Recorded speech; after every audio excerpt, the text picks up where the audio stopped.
To select parts of a table, if you click inside the table anywhere in any cell, you get 2 additional ribbons up here, Table Tools Design, Table Tools Layout.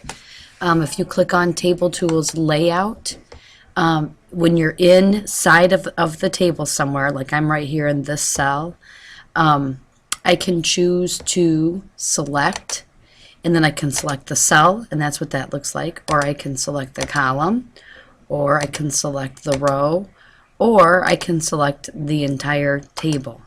Okay, oops, I think I already did that. So, but here's some other ways to do that as well.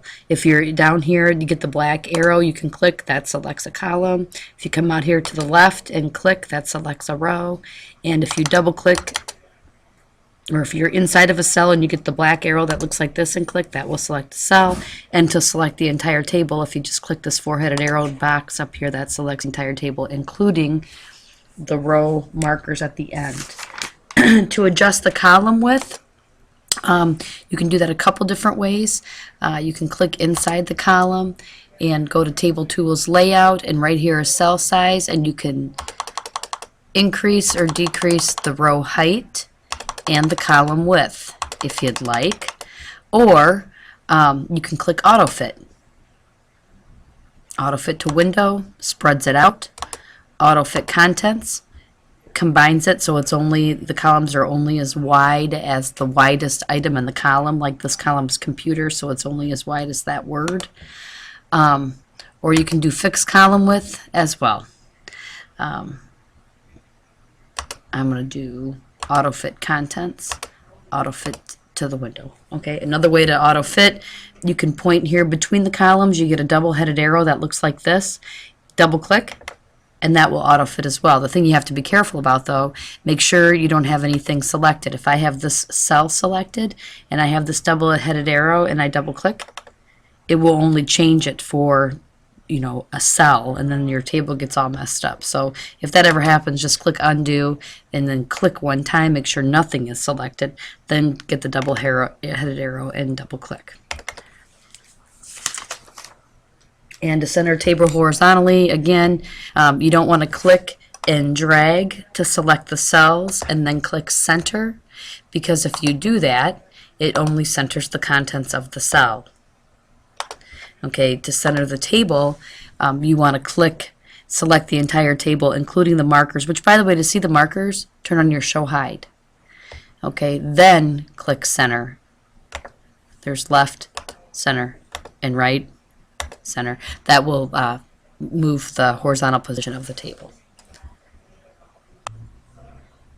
Also, you can change the text alignment in cells. Typically, in a cell that contains numbers that could be used in a calculation, like for students here, that's the number of students in the class. Let's say, you know, one class has 12, then you have 234. Okay, these numbers could technically be used in a calculation because someone may want to know the total number of students in all classes. So this column you would select, and you would want to be aligned at the right.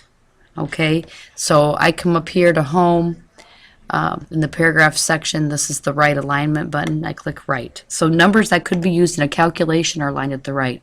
Numbers that would not be used in a calculation can either be aligned at the left or centered. Okay, the period, those are numbers, okay, but I would never want to add them up. They would never, it's just like a social security number or a phone number. They would never be added in a calculation.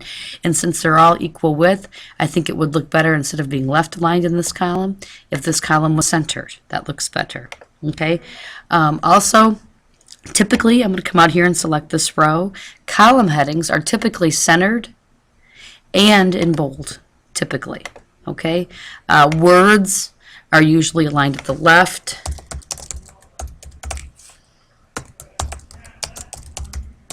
Okay, and then to change the cell alignment, you could also come up here to Table Tools Layout, and right here are all kinds of ways to center. Like, let's say this row, we want to make this row bigger for whatever reason. So the alignment for this right now is centered at the top, but maybe we want to do center in the middle.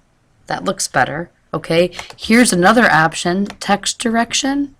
We can change text direction, which is kind of cool.